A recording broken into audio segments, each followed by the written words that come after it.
ટોપ્સનની solar panel જે આપણી છે, આપણી ડેટા શીટ આપણી પાસે છે. આપણે આ ડેટા શીટને ઓનલાઈન ભણી શકીએ કોમ્પ્યુટરમાં, પણ અહીંયા એને ફિઝિકલી શું કહેવા માંગે છે ખબર હોવી જોઈએ. તો આપણી જે ડેટા શીટ છે એ ટોપ્સન એનર્જી કંપનીની છે અને મલ્ટી ક્રિસ્ટલાઇન એટલે કે પોલીક્રિસ્ટલાઇન મટીરિયલમાંથી બનેલી પેનલો છે. આ પેનલ જે છે ને એ જો એક તો લખ્યું છે મલ્ટી ક્રિસ્ટલાઇન એટલે કે પોલીક્રિસ્ટલાઇન મટીરિયલમાંથી બનેલી છે. માઇક્રો ક્રેક અંદર કોઈ જાતની છે નહીં, 100% એને આપણે ઇન્સ્પેક્શન કરીને લીધેલી પેનલ છે. એટલે કે અંદરથી કોઈ જગ્યાએથી કોઈ બી નાનકડો બી સેલ એકબીજાથી છૂટો છે નહીં. આની ઉપર એઆરનું કોટિંગ કરેલો ગ્લાસ છે, જેથી તમને સારું પોઝિટિવ ટોલરન્સ મળી રહે, એટલે કે પાવરનું ટોલરન્સ સારું મળી રહે. સર્ટિફિકેશન કરેલા છે કંપનીના, એ પ્રમાણે સર્ટિફિકેશન પ્રમાણેની જ પ્રોડ્યુસ થાય છે પેનલો. ડિગ્રેડેશન જે છે એ સ્ટાન્ડર્ડ ડિગ્રેડેશન જે 3% લિમિટેડ હોય કાં તો 2.5%નું લિમિટેશન હોય. દર વર્ષે પાવર 2.5% કાં તો 3% જેટલો ઓછો થાય. કાં તો પાવર કેવી રીતે ઓછો થાય કે આના ઉપર સૂર્યપ્રકાશ પડે છે, તો એના લીધે એક પેરામીટર છે તાપમાન, અને બીજો પેરામીટર શું છે તાપમાન છે ને. એ તાપમાન 25 ડિગ્રી કરતાં વધારે થાય તો આઉટપુટ ઘટી જાય, 25 કરતાં વધારે થાય તો ઘટે, અને ઓછું થાય તો બી ઘટે. એટલે આનું મેક્સિમમ પાવર પોઈન્ટ ક્યારે મળે છે 25 ડિગ્રી પર. તો એ તમને કહે છે કે એનું જે લિનિયર ડિગ્રેડેશન છે તાપમાનની સાપેક્ષે અને ઇન્સોલેશનની સાપેક્ષે જે ઇન્ડસ્ટ્રીના સ્ટાન્ડર્ડ હોય એના પ્રમાણનું છે. અને ગ્રીડ ટાઈડ એપ્લિકેશન એટલે કે આપણી જે ગ્રીડ કનેક્ટેડ એપ્લિકેશન હોય, આપણે શું કર્યું છે, જો આ બધી પેનલો કનેક્ટ કરી છે ઇન્વર્ટરને, ઇન્વર્ટરનો સપ્લાયથી જીઈબીમાં બાય ડાયરેક્શનલ મીટરમાં, અને બાય ડાયરેક્શનલ મીટરથી આપણે ગ્રીડ સાથે કનેક્ટેડ છીએ. એટલે કે આનો પાવર જરૂર પડે તો સૌથી પહેલાં આપણે વાપરીશું. આપણા વપરાયા પછી બીજો વધારે પાવર પ્રોડ્યુસ થાય છે તો એ પાવર કઈ જતો રહેશે, ગ્રીડમાં જતો રહેશે. એને કહેવાય ગ્રીડ ટાઈડ એપ્લિકેશન, એટલે કે ગ્રીડ સાથે કનેક્ટેડ. બરાબર છે. આ પ્રોડક્ટના સર્ટિફિકેશનના સ્ટાન્ડર્ડ છે ઇન્ડિયન સ્ટાન્ડર્ડ અને આઈઈસી સ્ટાન્ડર્ડ. આઈઈસી એટલે ઇન્ડિયન ઇલેક્ટ્રોટેકનિકલ કમિશન. એના સ્ટાન્ડર્ડ પ્રમાણે જે આ મોડ્યુલ જે બનવું જોઈએ એ આટલા સ્ટાન્ડર્ડ ફોલો કરતા હોવા જોઈએ. કે એમાં લખ્યું હોય કે ભાઈ સેલની એફિશિયન્સી કેવી હોવી જોઈએ, એનું ડિગ્રેડેશન કેટલું હોવું જોઈએ, એના ટોલરન્સીસ કેટલા હોવા જોઈએ, તાપમાનની કેટલી અસર થવી જોઈએ, ઇન્સોલેશનની અસર કેટલી થાય, બધું અંદર લખેલું હોય. એ આના પર બધું થતું હોય. છેલ્લે આના ઉપર ટેસ્ટિંગ થાય. એ ટેસ્ટિંગ પ્રમાણેનું આઉટપુટ મળે તો આ પાસ થાય મોડ્યુલ, બાકી મોડ્યુલ રિજેક્ટ. બરાબર છે. તો એવી રીતે ટેસ્ટિંગ કરીને આ મોડ્યુલ બનતા હોય છે. અને આ દરેક મોડ્યુલ જ્યારે બને ને તો એની પાછળ છે ને એક બારકોડ લગાડેલો હોય. એ બારકોડ જો પેલો દેખાય છે ઉપર ટોપ્સનના લોગોની જોડે જો ઉપર દેખાય, દરેક પર અલગ અલગ બારકોડ હશે. એ બારકોડ શું બતાવે છે કે આ ટેસ્ટ પેનલ થયેલી છે. તમે આ બારકોડ ધારો કે કંપનીમાં નાખો એના પર સ્કેનર પર, તો એ ટાઈમે આનું આઉટપુટ કેટલા વોલ્ટ આવ્યું હતું કે કેટલા વોટ આવ્યું હતું ને એ દેખાઈ જાય. તો આ એના માટે થયેલો હોય તો બારકોડ પરથી એની ઇન્ફોર્મેશન મળે. કેમ કે કંપની જોવે તો ખરી ને કે ભાઈ મારી પેનલ ત્યાં ગઈ છે, તો આ બારકોડવાળી પેનલનું આઉટપુટના આની રિઝલ્ટની ટેસ્ટ શીટ તો મને મોકલો, તમે એવું માંગી શકો તો તમને એને આપવી પડે.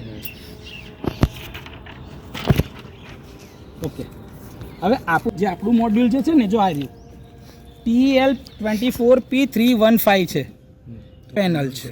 હા, બરાબર છે. હવે અહીંયા આગળથી આગળ એના ડાયમેન્શન જોઈએ તો આનો મેક્સિમમ પાવર આપણી પાસે કેટલો છે 315. વોલ્ટેજ મેક્સિમમ કેટલા છે 37. આ મેક્સિમમ વોલ્ટેજ છે જે 25 ડિગ્રી પર મળવાના છે. પણ ઓપન સર્કિટના વોલ્ટેજ તો આના કરતાં વધારે જ હશે. તો VOC કેટલા છે 45 છે. હા, મેક્સિમમ કરંટ કેટલો છે 8.5 એમ્પિયર. આ પેનલનો મેક્સિમમ કરંટ 8.5 એમ્પિયર છે. તો ટોટલ આખો કરંટ જે છે એ શોર્ટ સર્કિટનો કરંટ તો 8.5 કરતાં વધારે જ હશે. એ કેટલો છે તો કે 9.10 એમ્પિયર. બરાબર છે. હવે ધારો કે આ એક 8.5 એમ્પિયરની છે આપણી પાસે પેનલ, એની જોડે મેં બીજી સિરીઝમાં લગાડી તો કરંટ કેટલો થઈ જશે?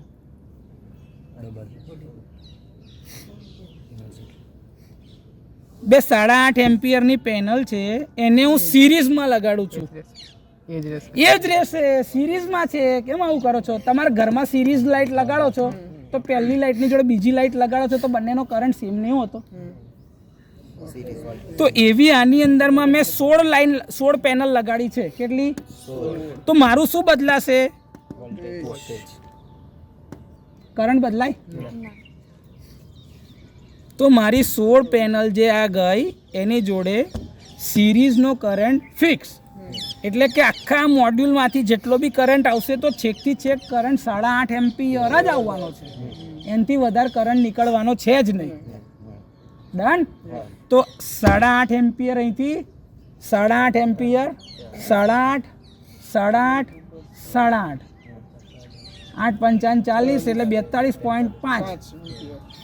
42.5 એમ્પિયરનો ટોટલ કરંટ જાય. તો ઇન્વર્ટરમાંથી ટોટલ કરંટ જતો હોય કેટલો છે? 42.5 એમ્પિયર. પણ આપણે ગણતરી કયા પર કરવાની? શોર્ટ સર્કિટ પર. શોર્ટ સર્કિટ કરંટ કેટલો છે? 9.10. તો 9 પંચાને 45.5 એમ્પિયરના પ્રમાણનો વાયર તમારે નાખવો પડે. પ્લસ 10% તમે ઓવરલોડ ગણેલો રાખો, કાં તો 20% ઓવરલોડ. તો 45.5 ના 20% એટલે 45 દુની 9, બીજા 9 એમ્પિયર એટલે 50 55 એમ્પિયર પ્રમાણેનો વાયર ગણવો પડે ઇન્વર્ટરના આઉટપુટમાંથી. સમજ્યા?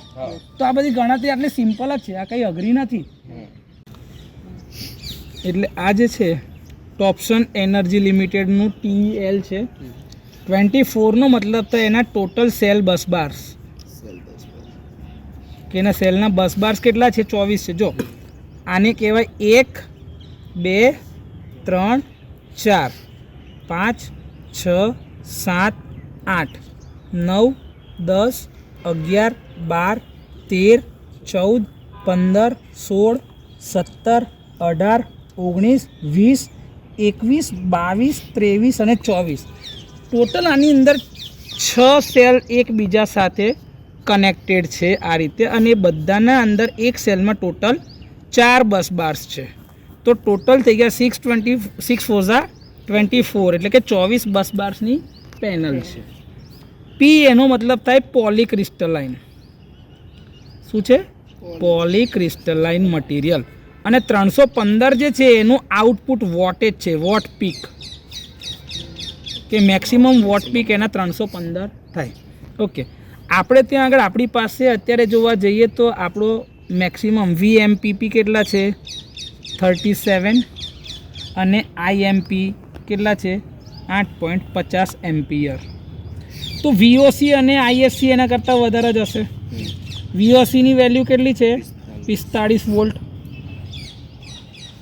અને ISC છે 9.10 એમ્પિયર.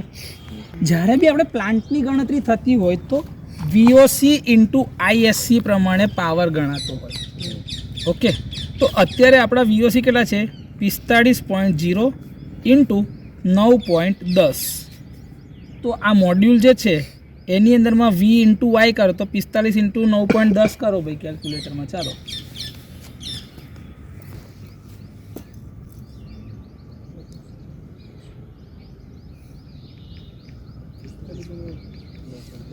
તો આ મોડ્યુલની અંદરથી 409.50 વોટ મળે. પણ આ પોસિબલ છે? કોઈ દિવસ નહીં. કેમ કે આ કયા વોલ્ટેજ છે? ઓપન સર્કિટના. હવે ઓપન સર્કિટ હશે ત્યારે કરંટ શું હશે? 0. તો પાવર શું થઈ જાય? VOC ઇન્ટુ 0 એટલે 0. શોર્ટ સર્કિટ થાય ત્યારે વોલ્ટેજ શું થઈ જશે? 0. તો 9.10 ઇન્ટુ 0 કરો તો બી શું થઈ જાય? તો પાવર બંને કેસમાં તમારો શું મળશે? 0. ઓકે સર, પણ એટલું છે કે આ પેનલથી મેક્સિમમમાં મેક્સિમમ વોલ્ટેજ અથવા તો કરંટની પ્રોડક્ટ જે કંઈ બી મળવા પાત્ર થશે એ આના કરતાં તો ઓછી જ થશે. એટલે આ જે VI કેરેક્ટરિસ્ટિક બને ને, અહીંયા V અને અહીંયા I, તો VOCના વેલ્યુ સૌથી વધારે મેક્સિમમ આ છે 45 એક પેનલ માટે, અને ISCનો કરંટ જે છે એ આ છે 9.10. ઓકે સર, તો મને એટલી ખબર પડે કે ભાઈ મારો પાવરનો જેટલો બી ગ્રાફ મળે એ આ બેની વચમાં જ મળશે. તો એક તમને લિમિટ મળી ગઈ Y એક્સિસ પર આની, X એક્સિસ પર આની. એટલે તમારે જેટલા બી વોલ્ટેજ ઇન્ટુ કરંટની વચ્ચે જે બી એરિયા મળે એનો ગુણાકાર તમે કરો એટલે તમને શું મળી જાય? પાવર. V into y. એના માટે એક વેલ્યુ જોઈએ વોલ્ટેજની અને એક વેલ્યુ જોઈએ કરંટની. બંનેનો ગુણાકાર થાય એટલે પાવર મળે. તો સર એટલું ખબર પડે કે ભાઈ મેક્સિમમ આટલો મળે. આપણે એટલું બી જાણીએ છીએ કે સર મેક્સિમમ પાવર જ્યારે બી આ પેનલ પ્રોડ્યુસ કરે તો એ ટાઈમનું તાપમાન હોય 25 ડિગ્રી સેલ્સિયસ. તો એ ટાઈમે એના મેક્સિમમ પીક વોલ્ટેજ કેટલા છે? તો VMPની વેલ્યુ છે 37, IMPની વેલ્યુ છે 8.50. તો પાવર કેટલો મળશે?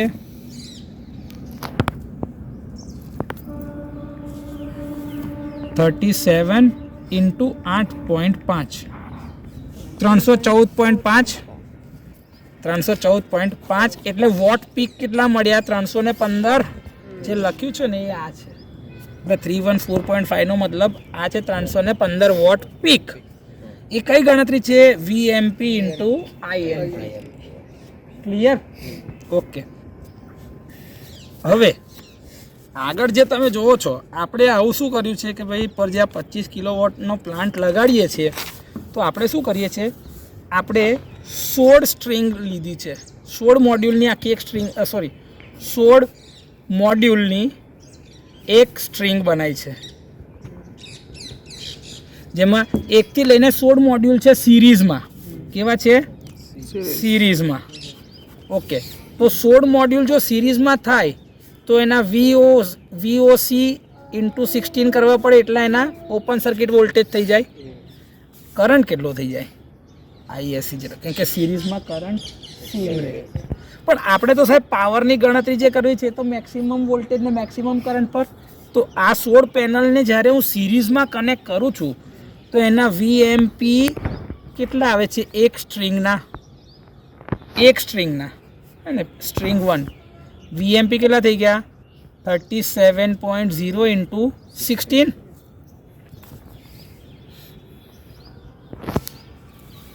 એટલે 37 ગુણ્યા 16 કેટલા વોલ્ટેજ આવ્યા? 592 વોલ્ટેજ. એટલે નાનો સરવાળો કરતા જાઓ આનો તો વોલ્ટેજ કેટલા મળે છે? 592 વોલ્ટ. અને કરંટ 8.50 એમ્પિયર ઇન્ટુ 8.50. એટલે કે એક આખું આ સ્ટ્રિંગ છે ને એનો પાવર કેટલો થયો? 5.032 કિલોવોટ પીક.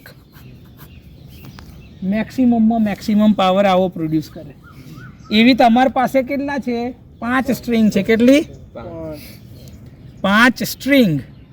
તો ટોટલ પાવર કેટલો થઈ ગયો? 5.032 ઇન્ટુ 5.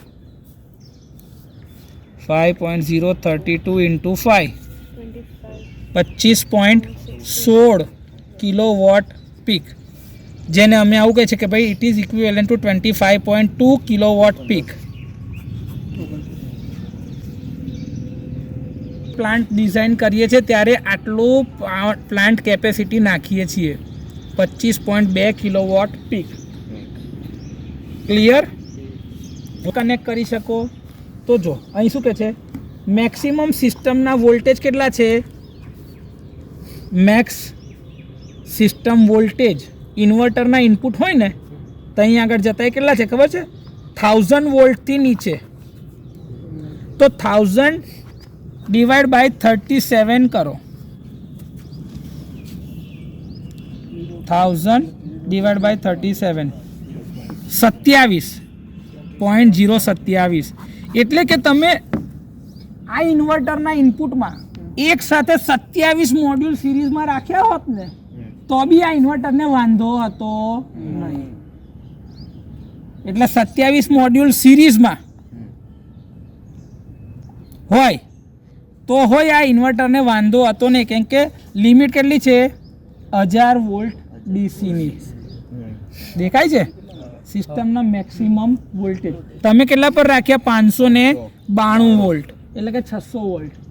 કેમ કે ઇન્વર્ટરની ઓપરેટિંગ રેન્જ જે હશે ને એના ઉપર લખેલું હશે કે 600 થી 800 વોલ્ટ ઓપરેટિંગ રેન્જ, કાં તો 600 થી 1000 વોલ્ટ ઓપરેટિંગ રેન્જ. તો મિનિમમ એને 600 વોલ્ટ તો ક્રિએટ કરવા પડતા હશે, કાં તો 500 ક્રિએટ કરવા જ પડતા હશે. ધારો કે ભાઈ 550 વોલ્ટથી લઈને 700 વોલ્ટ ઇનપુટ લઈશું, ઇન્વર્ટર પર ઓપરેટિંગ વોલ્ટેજની રેન્જ લખેલી હોય, તો તમે 592 ક્રિએટ કર્યા છે, તો એ તો પેલાની રેન્જમાં આવે જ છે, હા કે ના? હંમેશા આ એક થંબ રૂલ છે કે મિનિમમ ઓપરેટિંગ વેલ્યુ હોય ને ઇન્વર્ટરની વોલ્ટેજની, એના કરતાં 2 મોડ્યુલના વોલ્ટેજ વધે ને એટલા મોડ્યુલને સિરીઝમાં રાખવાના. કેમ સર? કદાચ એક જ મોડ્યુલમાં મિકેનિકલ ફેલિયર આવ્યું, મારે એ મોડ્યુલ બાયપાસ કરવો પડે, તો આના વોલ્ટેજ જે છે ઇન્વર્ટરના ઓપરેટિંગ રેન્જમાં રહે. ધારો કે ઇન્વર્ટર મારું એવું કહે છે કે સાહેબ મારે 570 વોલ્ટથી ચાલુ થશે ઓપરેશન, તમારા વોલ્ટેજ છે 592, આ સ્ટ્રિંગના એક મોડ્યુલ ગયું એટલે સીધા તમારા 37 વોલ્ટ ઓછા થઈ ગયા, -37 કરો એટલે 8 12 5 5 555 આયા. 570 કરતાં ઓછું છે એટલે આ ઇનપુટ જ નહીં લે. ઇનપુટ ના લે તો તમારો આખો 5 કિલોવોટ પાવર જતો રહ્યો. કેટલું મોટું નુકસાન આવે મને કહેજો. એટલે જ્યારે બી તમે ડિઝાઇન કરતા હોય તો તમારે એ યાદ રાખવું કે ઇન્વર્ટરના મિનિમમ ઇનપુટ વોલ્ટેજ કરતાં 2 પેનલનો વોલ્ટેજ વધારે મળી રહે એવી રીતે રાખવાનું, જેથી કરીને કદાચ બી એકાદ મોડ્યુલ બાયપાસ કરવું પડે તો પાવર ઓછો થાય ચાલે, પણ બંધ ના થઈ જાય. આ યાદ રાખવાનું, ઠીક છે? હા. આગળ જે છે કે ભાઈ હવે એના ઉપરનો સ્ટેટિક લોડ એટલે કે આ સ્ટ્રક્ચરનો લોડ જે છે આ આટલો છે 5400 પાસ્કલ. મોડ્યુલના ડાયમેન્શન તો જો એની લંબાઈ જે છે ને આ રહી 1961, એક કોર્નરથી લઈને આ કોર્નર લગીનની જે લંબાઈ છે એ છે 1.961 મીટર, એની પહોળાઈ છે 962 આ અંદરથી, બરોબર છે? અને ઉપરથી એન્ડ લઈએ ને, છેડાથી છેડા, જો આર્યા દેખાય, છેડાથી છેડા કેટલા છે 991 mm, અને આની જાડાઈ આ જેની થિકનેસ છે ને એ કેટલી છે 35 mm. એનો એરિયા કેટલો થાય 1.94 સ્ક્વેર મીટર. સર કેવી રીતે થાય? આલા યાર લંબચોરસ છે 1.961 ઇન્ટુ 0.991, લંબાઈ ગુણ્યા પહોળાઈ કરીએ ને 0.991 છે, એટલે આ જે લખ્યું છે 1.9433 સ્ક્વેર મીટર, એ એરિયા આવી જ રીતે મળે છે. સિમ્પલ, કંઈ અઘરું છે આ વસ્તુ જોઈને? પછી આ મોડ્યુલનું વજન છે 22 કિલોગ્રામ, ફાયર રેટિંગ છે તો કે C ક્લાસનું, અને આનો બાયપાસ ડાયોડ જે મૂકેલો હોય કે જે આખાને બાયપાસ કરી નાખે એનું રેટિંગ કરંટ છે 20 એમ્પિયર. કે સિરીઝ ફ્યુઝ મૂક્યો છે એ 15 એમ્પિયરનો છે, એટલે 15થી વધારે કરંટ જાય ને તો સિરીઝ ફ્યુઝ જ મેલ્ટ થઈ જાય. એ જંક્શન બોક્સ જે બનાવ્યું હોય ને એની નીચે જંક્શન બોક્સની જોડે જ લગાડ્યો હોય સિરીઝમાં જ, એટલે એનો પોતાને જ મેલ્ટ થઈ જાય, બાળી જ દે, પોતાની જાતને પીગાડી દે. એટલે મોડ્યુલ શું થઈ ગયું બાયપાસ, ડિસ્કનેક્ટ કરી નાખે કે ભાઈ ફોલ્ટ આગળ જવા દે નહીં. સિરીઝ ફ્યુઝનું કામ એ જ છે, બરોબર છે?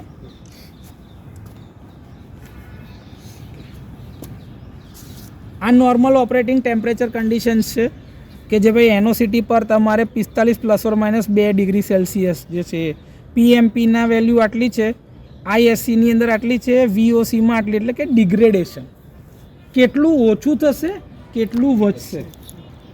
કરંટ સેમિકન્ડક્ટર મટીરિયલ છે એટલે કરંટમાં વધારો થાય, તાપમાન વધે તો કરંટ વધે, પણ વોલ્ટેજમાં ઘટાડો થાય. તાપમાન વધે વોલ્ટેજ ઘટે, વોલ્ટેજ ઇન્ટુ કરંટ, વોલ્ટેજ ઘટે છે કરંટ વધે છે તો પાવર શું થશે? ઘટે જ. એટલે પાવર દરેક કેસમાં નેગેટિવ જ મળશે. જો વોલ્ટેજ નેગેટિવ જ મળશે વધારાની સાથે, પણ ઘટાડાની સાથે આ વધે તો આ ઘટે, એટલે તમને દરેક કેસમાં પાવર તો નેગેટિવ જ મળશે. એની ઓપરેટિંગ રેન્જ કઈ લાગીને છે -40 ડિગ્રીથી લઈને +85 ડિગ્રી સેલ્સિયસ સુધી. એટલે તું આ જ પેનલને કાશ્મીરમાં નાખે તોય કોઈ વાંધો છે. હું ખાલી ઇન્ડિયાની જ વાત કરી રહ્યો છું અત્યારે, એટલે તમને ખાલી કાશ્મીર કીધું. તો તમે ત્યાં બી નાખો તો આ પેનલ ત્યાં બી ચાલશે જ. હા, ખાલી તાપમાન અલગ હશે, સોલારનું ઇન્સોલેશન કેટલું છે એના આધારે એનું આઉટપુટ બદલાશે, પણ આ પેનલ ત્યાં ચાલશે. ઓકે, જો પહેલાં જ કીધું કે ભાઈ પોલીક્રિસ્ટલાઇન ટાઈપની મટીરિયલની પેનલ છે. TEL24315 છે. મેક્સિમમ પાવર 315નો વોટ પીક પાવર છે, જે હમણાં આપણે ગણ્યો ને 315 કઈ ગયું હાર્યું ને 314.5 315 ગણ્યો. આ તમારા maximum voltage, maximum current, open circuit voltage, open circuit current, આ એની પેનલ એફિશિયન્સી છે 16.21%. આ તમને ગણતા શીખવાડીશ નીચે. કેલ્ક્યુલેશન આની બહુ સિમ્પલ છે, આની સિમ્પલ છે, પણ આના માટે મારે તમને આખું એક મોડ્યુલ શીખવાડવું પડશે. સ્વયં પોર્ટલ ઉપર ઉમાનંદ સર છે, એલ ઉમાનંદ કરીને, એમનો કોર્સ છે. હા, એના ઉપર પહેલું જે વીક છે ને, વીક 1, એની અંદરથી તમને આ બધું જ શીખવા મળશે. પણ એમાં માટે ઇન્સોલેશનની અંતે બેસિક આપણે જાણવાનું છે. તો હમણાં સૌથી પહેલાં આપણે જ્યારે શરૂઆત કરીએ છીએ તો હિસ્ટોરિકલ બેકગ્રાઉન્ડ બી જાણવાનું અને એ બી જાણવાનું. તો હવે આવતા અઠવાડિયાનું તમારું જે કામ છે એમાં તમારે આ શીખવાનું છે કે એ ઉમાનંદ સરના જે વિડીયો છે એ મારી પાસે છે, હું તમને લિંક બી શેર કરીશ, તમારે એમાંથી જ જોવાનું છે. એ ઇંગ્લિશમાં બોલે છે પણ એ સમજ પડશે, એને તમે ગુજરાતીમાં સમજી શકશો, અને એ જ પ્રમાણે તમારે તમારી નોટ્સ લખેલી રાખવાની છે કે સાહેબે શું કીધું, તમને શું સમજાવે છે. ઠીક છે. Normal operating temperature maximum power કેટલો મળશે? 226.94 વોટ પીક. હવે નોર્મલ ઓપરેટિંગ ટેમ્પરેચર કયું હતું? 45 ડિગ્રીની આજુબાજુ. જો હા, કેટલા? જો લખેલું છે ને, એનઓસીટીનું તાપમાન કેટલું હતું? 45 ડિગ્રીની આજુબાજુ. બરાબર. તો 45 ડિગ્રીની આજુબાજુ ગણીએ તો 45 એટલે તમારું જે વોલ્ટેજની રેન્જ આપી છે 37 વોલ્ટ મેક્સિમમ એ કેટલા પર છે? 25. તો 45 એટલે 20 ડિગ્રી જેટલું વધી ગયો. તો 20 ડિગ્રી જેટલું વધે તો કોએફિશિયન્ટ જોઈએ ને, એનો કોએફિશિયન્ટ કેટલો છે? -0.36 × 20, અને કરંટ 0.05 × 20, અને પાવરમાં કેટલું છે? 0.43 × 20.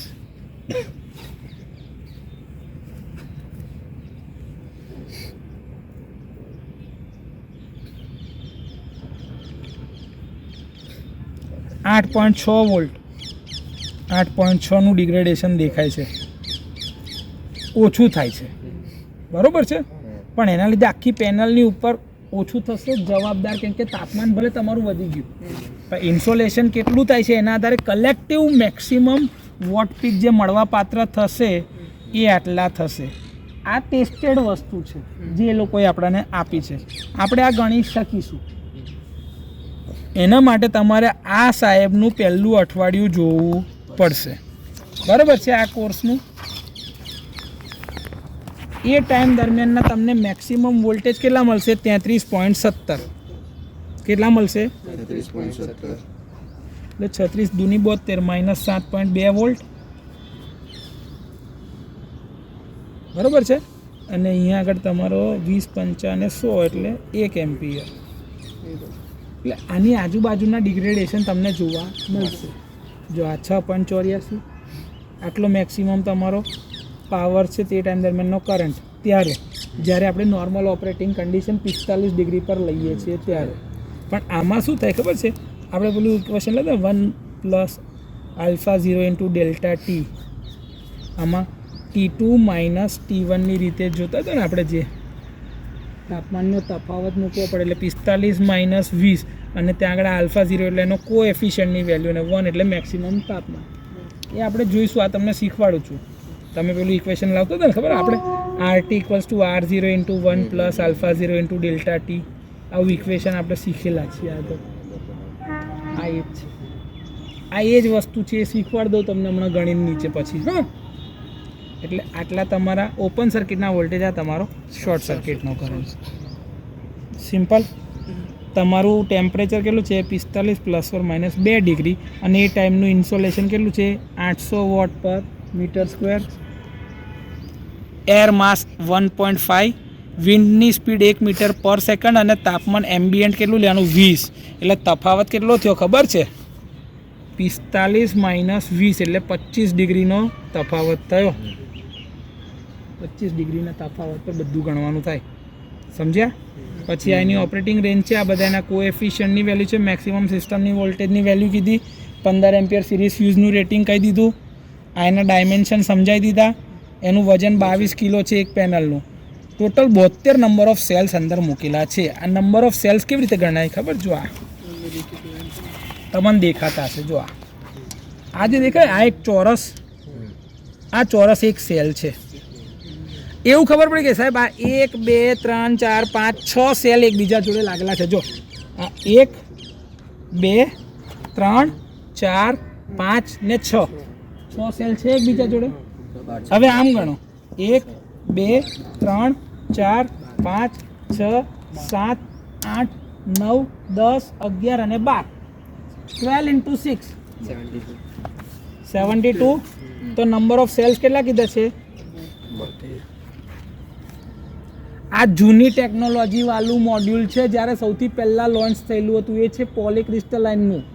હવે આની અંદર ટેકનોલોજી બદલાઈ ગઈ છે. આ જે આખા સેલ છે ને એ 2 ભાગમાં હોય છે. Half cut technology, mono PERC half cut module ચાલુ થયા છે. બાયફેશિયલ, પાછળ જે આવી EVA શીટ સફેદ કલરનું હતું ને, સફેદ નહીં, ટ્રાન્સપેરન્ટ, નીચે બી ગ્લાસ ઉપર બી ગ્લાસ, એટલે રિફ્લેક્શનથી પાવર મળે. પણ એ રિફ્લેક્શન સારામાં સારું ક્યારે મળે? જ્યારે સફેદ જ હોય. એકદમ કાચ મૂકી દઈએ ને, જબરજસ્ત આઉટપુટ મળે, 1.3 ગણું. એટલે ઉપરથી 1 ગણું, નીચેથી 0.3 ટાઈમ્સ, એટલે આઉટપુટ તમારું વધી જાય. તો પેબેક પીરિયડ ઓછો, જલ્દીથી પૈસા કવર થઈ જાય. પણ એ પેનલો મોંઘી આવે. હા, એટલે કેપિટલ ઇન્વેસ્ટમેન્ટ તમારું વધી જાય. આવું છે, બરોબર છે. હવે જો આની અંદર જે કેબલ નાખ્યો છે ને, DC કનેક્શન, જો કનેક્ટર જે છે MC4 ટાઈપના કનેક્ટર મૂકેલા છે, જે આપણે પેલું હમણાં લિંક મારીને આ જે દેખાય છે, આ કનેક્ટર MC4 ટાઈપ કનેક્શન કહેવાય. એ કનેક્ટર, એમાં મેલ ને ફિમેલ કનેક્ટર હોય. આ મેલ કનેક્ટરની અંદર ફિમેલ કનેક્ટર, મારી પાસે કનેક્ટર પડ્યું છે, બતાવીશ તમને. એ બી વિડીયો એમાં આપણે લઈશું, એને હોય. એ એકબીજા સાથે કનેક્ટ થાય. વાયર આ 4² mm નો વાયર જ છે. 4² mm ના DCના વાયર જે આવ્યા હોય એ ડાયરેક્ટ કનેક્ટર પર લગાડીને આવતા હોય. અને કેબલની લંબાઈ તમને આપી હોય 1 મીટર. કેટલી? 1 મીટર. ના, એક આ બાજુ, 1 મીટર આ બાજુ, તો જ કનેક્શન થાય. હવે શું થાય? જો 1 મીટરની આપી હોય, કેમ આપી હોય ખબર? 1 મીટર કેમ કે આખું મોડ્યુલ કેટલું છે? 991 mm, એટલે 0.9 સેન્ટીમીટર, એટલે 99.1 સેન્ટીમીટર, એટલે કે 0.9 મીટર. આપણે જોઈએ કેટલું? 1 મીટર. તો આ 0.9, પેલું 0.9 થાય. પણ બંનેના સેન્ટર પર મારીએ તો આનું 0.45, પેલાનું 0.45, અને કનેક્શન માટેની થોડીક જગ્યા. એટલે તમને કેબલનું જે કનેક્શન હોય ને 1 મીટરનું હોય. એટલે કે લબડતા ના રહે કનેક્ટર, એટલા માટે આટલી લંબાઈ આપેલી હોય. સમજ્યા? આ એવું છે.